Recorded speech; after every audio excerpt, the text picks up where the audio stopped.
utabera uburenganzira na nyiracyo wawibye witwa umujura. Uyu ni umunota w'ubwenge. Nubwo benshi mu biba babiterwa n'ingeso iba yarahereye bakiri bato bakayikurana, ndetse abandi bakiba kuko icyo bibye bagikeneye nyamara badashaka gukora ngo bakigereho, hari ubundi bwoko bw'abajura bwihariye ari nabwo tugiye kuvugaho uyu munsi. Wari uzi ko hari abantu bagira uburwayi bwo kwiba? Iyo ndwara mu ndimi z'amahanga yitwa kleptomania, aho uyirwaye ashimishwa no gutwara iby'abandi kabone n'iyo ntabyo yaba akeneye. Ugasanga agiye nko mu biro ahibye ikaramu akagusura mugasangira, wareba hirya akagutwara ikanya cyangwa ikiko n'ibindi. Iyi ndwara igitangaje uyirwaye ntawabimukekaho kuko ashobora no kuba ari umuntu ukomeye utakeka ko yakiba nk'ikiyiko cyangwa ikaramu. Ushobora kwibaza se indwara yo kwiba irangwa n'iki? Nk'uko twabivuze, ubu kwiba ntikuba kugamije indonke cyangwa gukoresha ikibwe, ahubwo uwibwe we aba yifitemo akantu ko kwiba gusa, ku buryo nawe rimwe na rimwe yibaza icyabimuteye kubikora. Reka tuvuge ko twese kamere yo kwiba tuba tuyifite, ahubwo uko tuyirwanya biratandukana.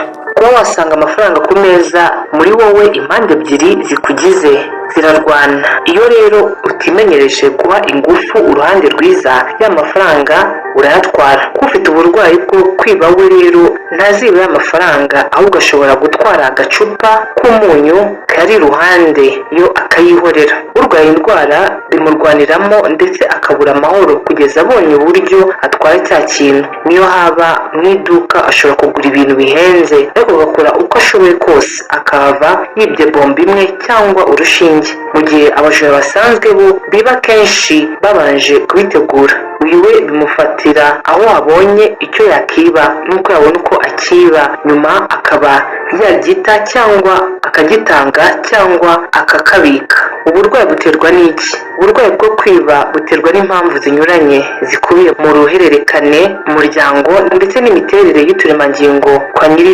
kwirwara. Muri izo mpamvu twavugamo kuba asanzwe afite ubundi burwayi bufata ubwonko nk'agahinda gakabije, indwara izwi nka bipolar disorder, depression n'ibindi. Ibibazo biva ku misemburo muke wa serotonin bitera kuzamuka kw'imico mibi.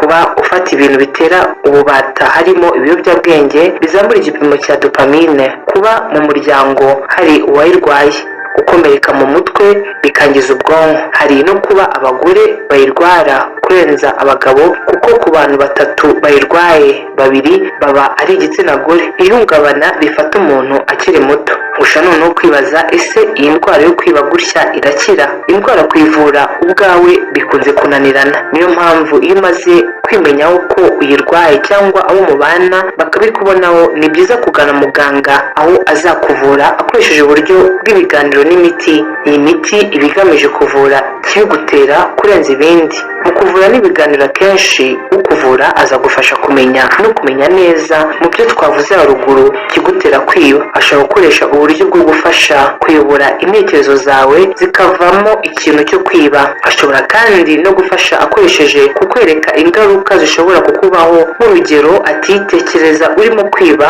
nuko bakagufata kandi icyo wibye utagikeneye, ndetse wanashobora kukigurira cyangwa kukikorera. Imiti yo kunywa yo akenshi niyo kuvura uburwayi bwo mu mutwe bunyuranye, cyangwa se umuti ukora nk'ikiyobyabwenge utuma ubwonko bwawe bubasha kuringaniza intekerezo, nuko icyo kwiba kikajya ku ruhande. Iyi miti n'ubujyanama bikomeza gukorwa mu gihe cyose wumvisha ibitekerezo biri kugaruka. Niba wari umaze igihe byarakuvuyemo nyuma ukumva ibitekerezo biri kugaruka, usabwa gusubira ku miti. Ubu bwari uburyo kwiba buri gihe atari ingeso mbi gusa, ahubwo bishobora no kuba uburwayi.